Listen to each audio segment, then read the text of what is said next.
Halo semuanya, perkenalkan aku Citra Zalianti Amir dari kelas Akuntansi Sektor Publik kelas 24 dan bersama temanku Richard dari kelas Akuntansi Sektor Publik kelas 28. Pada kesempatan kali ini, kami akan membahas soal UAS Statistika Terapan.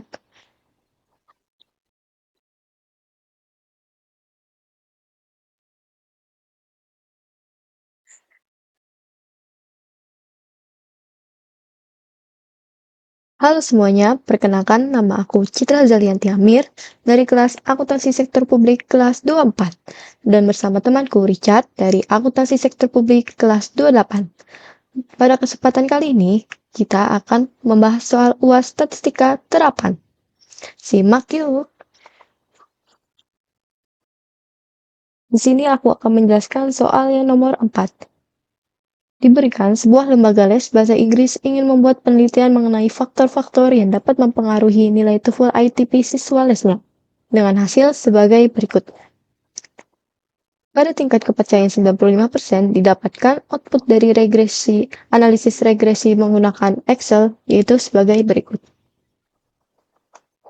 Kemudian, kita diminta untuk menuliskan model persamaan regresinya, menginterpretasikan nilai pada regression statistik dan ANOVA, kemudian apakah pretest mempengaruhi nilai TOEFL, apakah lama les berpengaruh positif terhadap nilai TOEFL, dan apakah IQ score berpengaruh negatif terhadap nilai TOEFL. Oke, kita akan mulai dari soal yang pertama. Pada penelitian ini, kita diminta untuk mengidentifikasi faktor-faktor yang mempengaruhi nilai TOEFL ITP siswa les mereka pada tingkat kepercayaan 95%. Nah, berdasarkan output yang kita dapatkan, untuk membuat persamaan regresinya, kita dapat melihat dari nilai koefisiennya. Dapat kita ketahui, ya ini merupakan nilai dari TOEFL ITP siswa lesnya. Nah, yang merupakan variabel dependent. Sedangkan yang lainnya, pretest, lama les per minggu, dan IQ score merupakan variabel dependent. Maka kita masukkan, dimulai dari nilai intercept-nya, nilai koefisien intercept, kemudian ditambah dengan nilai koefisien pretest, ditambah dengan nilai lama les per minggu, dan ditambah dengan nilai IQ score. Nah, kenapa di sini bernilai negatif? Karena ternyata hasil dari analisisnya didapatkan bahwa nilai dari koefisien IQ score itu negatif. Oke, yang selanjutnya kita diminta untuk menginterpretasikan nilai-nilai pada regression statistik dan ANOVA berdasarkan tabel berikut. Kita mulai dari regression statistik, yang dimana yang pertama itu ada nilai dari multiple R yang bernilai 0,9408686, di mana nilai ini adalah koefisien korelasi berganda. Nilainya yaitu sangat mendekati 1, di mana 0,94 itu hanya selisih 0,06, dan berarti ini menunjukkan adanya hubungan linear yang positif dan sangat kuat di antara nilai TOEFL ITP dengan variabel dependennya, yaitu pretest, lama les per minggu, dan IQ score-nya secara bersama-sama. Kemudian yang kedua itu ada nilai dari R square-nya, yaitu bernilai 0,885 seterusnya. Ini merupakan nilai koefisien determinasi, di mana angka 0,8852 atau sekitar 88,52% berarti bahwa sekitar 88,52% variasi dalam nilai TOEFL ITP dapat dijelaskan oleh variasi dari variabel pretest, lama les per minggu, dan IQ score. Nah, berarti ini menandakan bahwa model ini memiliki kemampuan menjelaskan yang sangat baik. Selanjutnya itu ada adjust R square yang bernilai 0,827. Ini merupakan R square yang disesuaikan untuk jumlah prediktor dan ukuran sampel. Nah, nilainya itu sedikit lebih rendah dari R square yang terdapat pada nomor 2. Nah, yaitu sekitar 82,79%. Nah, ini pun memberikan estimasi yang lebih baik tentang seberapa baik model akan menjelaskan variasi dalam populasi, terutama untuk sampel yang kecil. Yang selanjutnya itu ada nilai dari standar error, bernilai 34,32, di mana nilai ini menunjukkan kesalahan standar residual. Angka ini adalah rata-rata deviasi aktual nilai TOEFL ITP dari nilai yang diprediksi oleh model regresi yang kita punya. Nah, semakin kecil nilainya, maka semakin akurat model prediksi yang kita buat. Kemudian yang terakhir itu ada nilai dari observation. Observation ini yaitu bernilai 10. Ini merupakan jumlah observasi atau sampel data yang kita gunakan dalam analisis regresi ini. Selanjutnya itu, kita akan menginterpretasikan bagian dari ANOVA atau Analysis of Variance. Yang pertama itu dimulai dari Degree of Freedom. Nah, di sini tuh ada 3 nilainya, yaitu ada Regression Degree of Freedom, kemudian Residual Degree of Freedom, dan totalnya. Nah, kalau Regression DF ini merupakan jumlah variabel independen dalam model kita. Karena tadi ada 3, yaitu ada pretest selama les per minggu dan IQ score. Kemudian kalau nilai dari degree of freedom residual itu merupakan nilai dari total observasi dikurangi jumlah variabel independen dan dikurangi 1. Kemudian untuk total degree of freedom ini merupakan nilai yang kita dapatkan dari jumlah observasi dikurangi dengan 1. Nah, selanjutnya ini ada nilai sum of square. Nah, di mana sama seperti tadi terdiri dari 3. Nah, kalau regression SNES-nya ini menunjukkan variasi dari nilai TOEFL ITP yang dijelaskan oleh model regresi kita. Sedangkan residualnya itu menunjukkan variasi dalam nilai TOEFL ITP yang tidak dapat dijelaskan oleh model atau yang kita sebut sebagai error.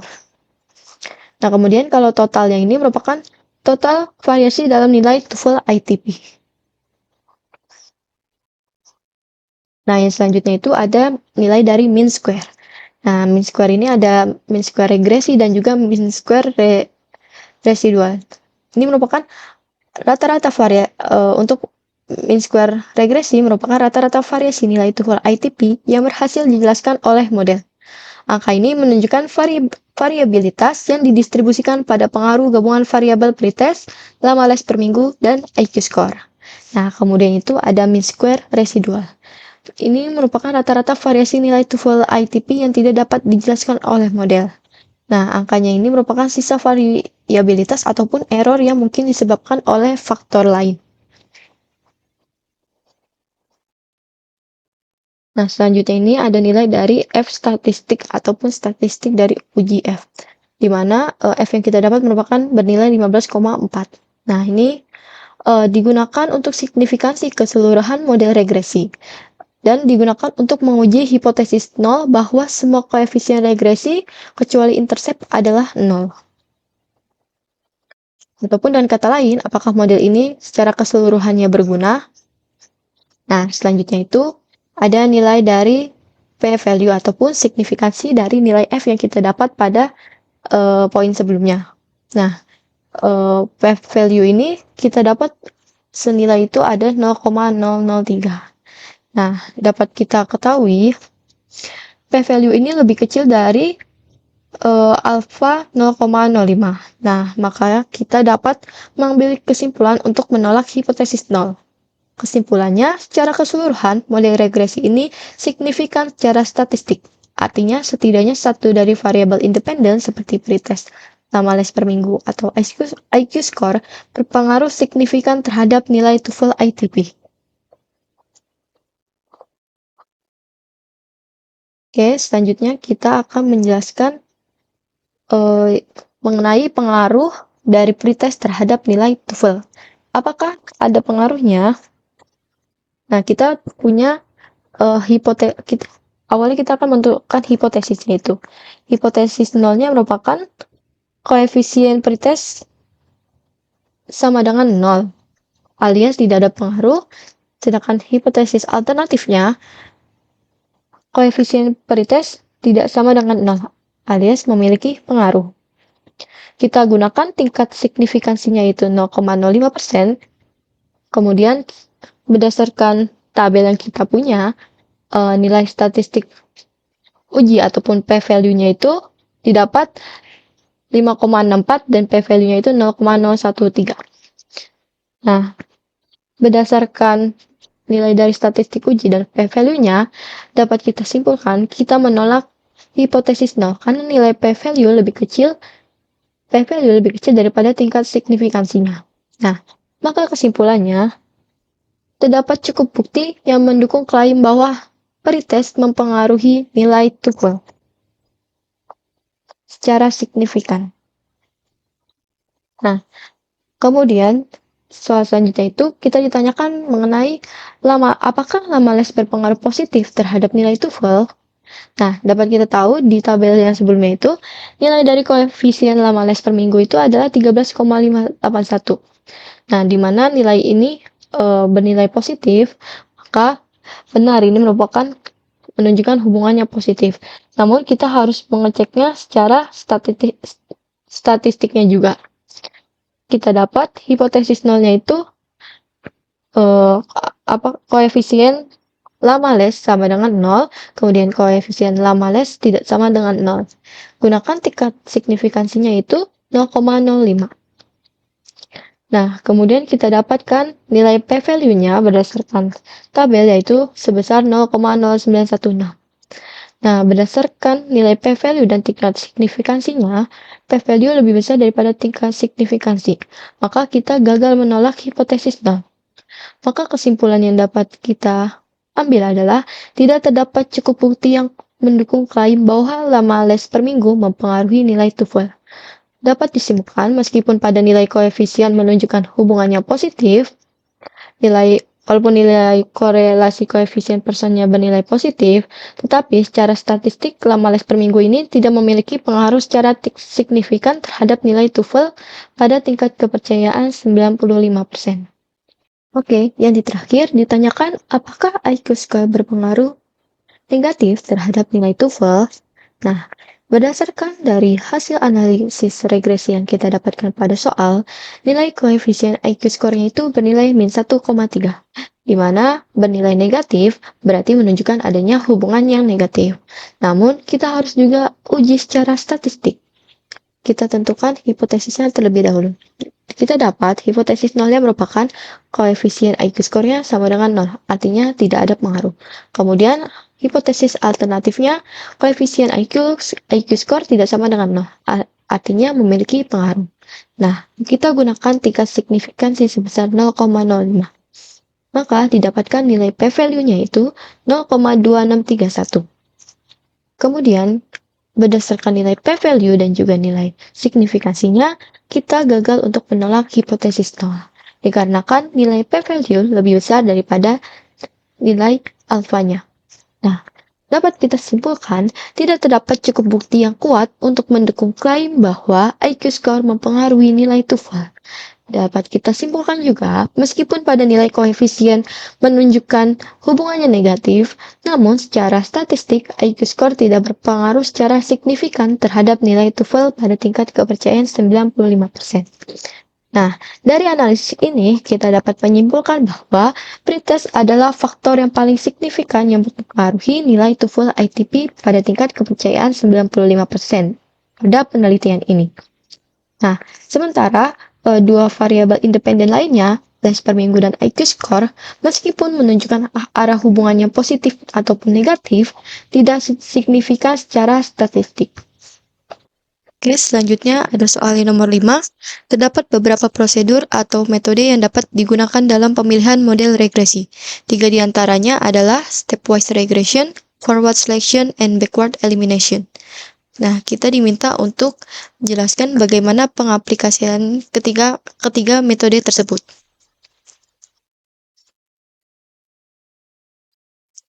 Oke, di sini yang pertama itu ada stepwise regression, yang dimana metode ini merupakan kombinasi dari forward selection dan backward elimination. Nah, sebelum itu aku bakal jelasin dulu bahwa ketiga metode ini digunakan untuk membangun model regresi yang paling efisien dan akurat dengan memilih subset variabel prediktor yang paling relevan. Nah, yang pertama itu kan ada stepwise regression, yaitu yang pertama itu kita diminta mulai dengan model yang kosong, yaitu model kita belum memiliki variabel prediktornya sama sekali. dan hanya memiliki konstantanya saja. Kemudian itu langkah yang kedua itu tambahkan variabel satu persatu berdasarkan kontribusi terbaik terhadap model. Nah, ini maksudnya itu kita menambahkan variabel berdasarkan kontribusinya terhadap modelnya. Misalnya itu kita cari variabel dengan p-value terkecil atau yang memberikan peningkatan R-square terbesar. Nah, yang ketiga itu lakukan penambahan atau penghapusan variabel yang memberikan perubahan paling signifikan pada model, yaitu di mana kriteria masuk dan keluarnya harus ditetapkan, dan dengan A keluarnya itu biasanya itu lebih besar dari alfa masuknya untuk mencegah variabel keluar masuk secara berulang. Nah, di mana pada setiap langkah ini metode ini akan memeriksa apakah ada variabel yang perlu ditambahkan atau dihapus dan yang memberikan perubahan paling signifikan pada model. Nah, selanjutnya itu yang terakhir itu proses yang berulang.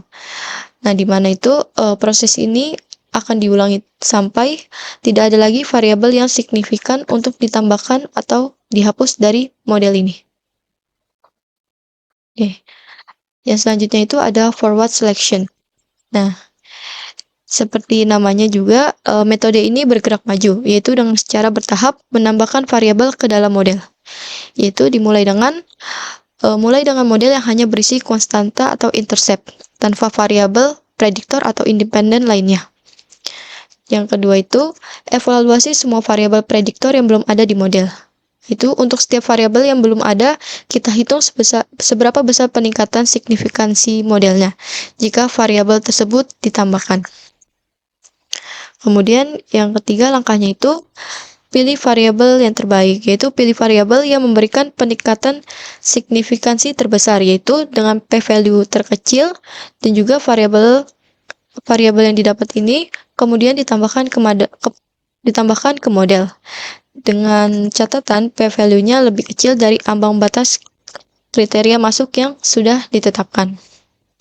Nah, kemudian langkah yang keempat itu ulangi dari langkah kedua dan 3 sampai tidak ada lagi variabel yang memenuhi kriteria untuk ditambahkan secara signifikan ke dalam model. Dan yang terakhir itu ada backward elimination, di mana metode ini adalah kebalikan dari forward selection, yaitu memulai dengan semua variabel dan secara bertahap menghapus yang tidak relevan, yaitu dimulai dengan model yang berisi semua variabel prediktor yang mungkin. Kemudian, evaluasi semua variabel yang ada di dalam model, di mana identifikasi variabel yang paling tidak signifikan. Misalnya, p-value-nya itu yang terbesar. Nah, selanjutnya itu, hapus variabel tersebut dari model jika p-value-nya lebih besar dari ambang batas kriteria keluar yang ditetapkan. Kemudian, yang terakhir, sama seperti yang forward selection, ulangi langkah kedua dan ketiga sampai semua variabel yang tersisa di dalam model memenuhi kriteria signifikansi, yaitu p-value-nya lebih kecil dari alfa keluar. Dan yang terakhir itu, dari ketiga metode ini, stepwise forward selection dan backward elimination adalah alat yang dapat kita gunakan yang sangat berguna dalam membangun model regresi yang optimal, di mana masing-masingnya memiliki cara kerja yang unik, namun tujuannya itu sama, yaitu menemukan model terbaik yang menjelaskan hubungan antara variabel dengan efisien. Soal nomor 6. Di bawah ini adalah data sampel acak sederhana dari 5 manajer dari setiap kantor cabang PT Bank Amanah, beserta jumlah jam kerja masing-masing manajer pada minggu sebelumnya. Anda diminta oleh Dirut PT Bank Amanah untuk menguji apakah jumlah rata-rata jam kerja per minggu para manajer di 3 kantor cabang yang sama, gunakan alfa sama dengan 5%, dan asumsikan ketentuan yang lain yang diperlukan itu terpenuhi. Karena di sini kita harus mencari hubungan dari lebih dari 2 kelompok, kita dapat menggunakan yang namanya ANOVA atau Analysis of Variance dengan uji F. Pertama-tama, seperti biasanya, kita harus mencari terlebih dahulu hipotesis 0 dan hipotesis alternatifnya. Hipotesis 0-nya yaitu rata-rata dari masing-masing kantor cabang itu semuanya sama. Jadi rata-rata kantor cabang Bekasi sama dengan Tangerang, sama dengan Depok. Sedangkan untuk hipotesis alternatifnya yaitu minimal ada satu pasang kantor cabang yang rata-ratanya tidak sama. Selanjutnya, ini adalah tabel untuk menghitung F hitung kita nanti. Yang pertama yaitu source of variation, yaitu ada between samples dan within samples. Sini ada sum square. Di between samples itu ada SSTR atau sum square of treatment. Di within samples itu ada sum square of error atau SSE. Di sini ada juga yang namanya SST atau sum square total, yaitu SSTR ditambah SSE. Kemudian di sini ada degree of freedom-nya. Untuk yang between sample itu K-1, atau K ini bisa kita bilang jumlah kelompoknya, dikurangi 1. Kemudian N-K, yaitu N itu adalah jumlah banyaknya data, dikurangi dengan K, itu banyak kelompok. Nah, untuk degree of freedom totalnya itu, berarti N-1. Di sini ada MS atau mean square. Di sini ada MSTR, yaitu mean square of treatment, sama dengan SSTR dibagi K-1, SSTR dibagi degree of freedom-nya. Begitu juga dengan MSE, yaitu mean square of error, itu sama dengan SSE dibagi N-K. Kemudian kita dapat mencari F hitungnya, yaitu F sama dengan MSTR dibagi MSE.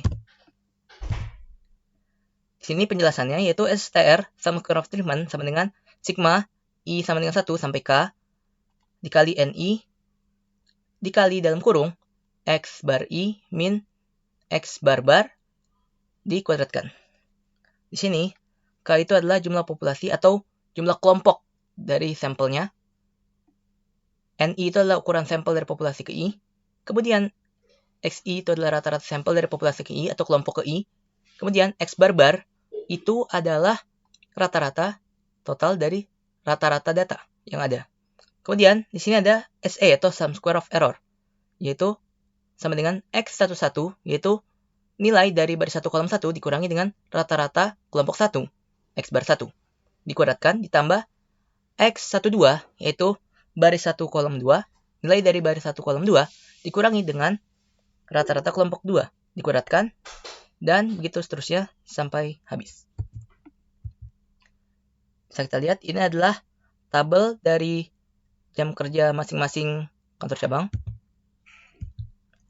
Kita bisa mencari rata-rata dari masing-masing kelompok, yaitu X bar kantor cabang Bekasi, yaitu 29 tambah 29 tambah 30 tambah 31 tambah 31 dibagi 5. Begitu juga dengan kantor cabang Tangerang dan kantor cabang Depok.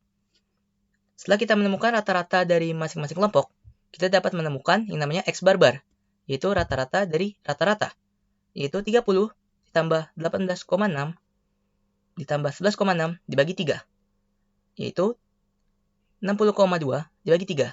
Hasilnya adalah 20,066666, atau dapat kita bulatkan menjadi 20,07. Setelah itu, kita dapat mencari yang namanya SSTR-nya. Di sini, NI itu, kan jumlah dari masing-masing itu kan ada 5. Berarti kita tulis saja 5. Kita keluarkan di luar, yaitu 5.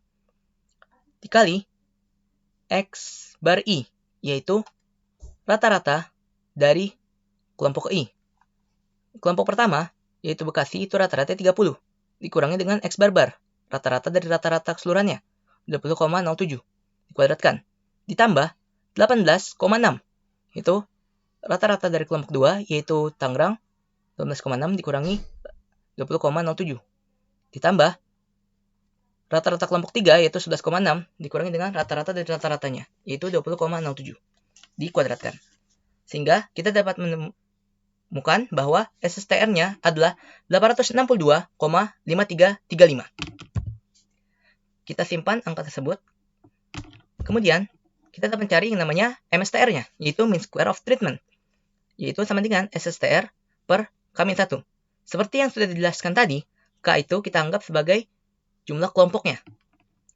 Karena di sini jumlah kelompoknya ada 3, jadinya K-1-nya itu 3 dikurang 1, itu 2. Jadi, untuk MSTR-nya itu bernilai 862,5335 dibagi 2. Jadi, kita menemukan bahwa MSTR-nya adalah 431,26675. Berikutnya, kita harus mencari SSE atau sum square of error. Seperti yang sudah dijelaskan tadi, X11 di sini adalah nilai dari baris 1 kolom 1 dikurangi dengan rata-rata kelompok 1. Karena di baris 1 kolom 1 ini termasuk dalam kelompok 1, yaitu si Bekasi. Kemudian, X12 yaitu nilai dari baris 1 kolom 2, yaitu 17, dikurangi dengan rata-rata kelompok 2. Karena si 17 ini berada di kelompok kedua, yaitu kantor cabang Tangerang. Kemudian berikutnya itu pasti X13, yaitu baris 1 kolom 3, yaitu 10. Dikurangi X bar 3, rata-rata di kelompok 3, karena dia termasuk dalam kelompok 3, yaitu si Depok. Dan begitu seterusnya, kita jumlahkan, sehingga kita mendapatkan hasil bahwa sum square of error-nya adalah 14,4. Setelah menemukan sum square of error 14,4, kita dapat mencari MSE-nya atau mean square of error, yaitu SSE dibagi N min K. N itu adalah jumlah keseluruhan banyaknya data yang diambil, dikurangi dengan K, yaitu banyaknya kelompok. Sehingga kita dapat menemukan MSE sama dengan 14,4, yaitu SSE-nya dibagi dengan 15 kurang 3. Sehingga kita menemukan hasil 14,4 dibagi 12. Hasilnya adalah 1,2. Sehingga kita dapat menemukan F hitungnya, yaitu MSTR 431,26675 dibagi dengan MSE, yaitu 1,2. Sehingga kita menemukan hasil 359,38895, kita bulatkan menjadi 359,39. Di sini kita dapat mencari nilai F hitungnya dari tabel F. Di sini yang di atas ini sudah dijelaskan bahwa ini adalah DF untuk pembilangnya. Pembilangnya itu yang di atas tadi.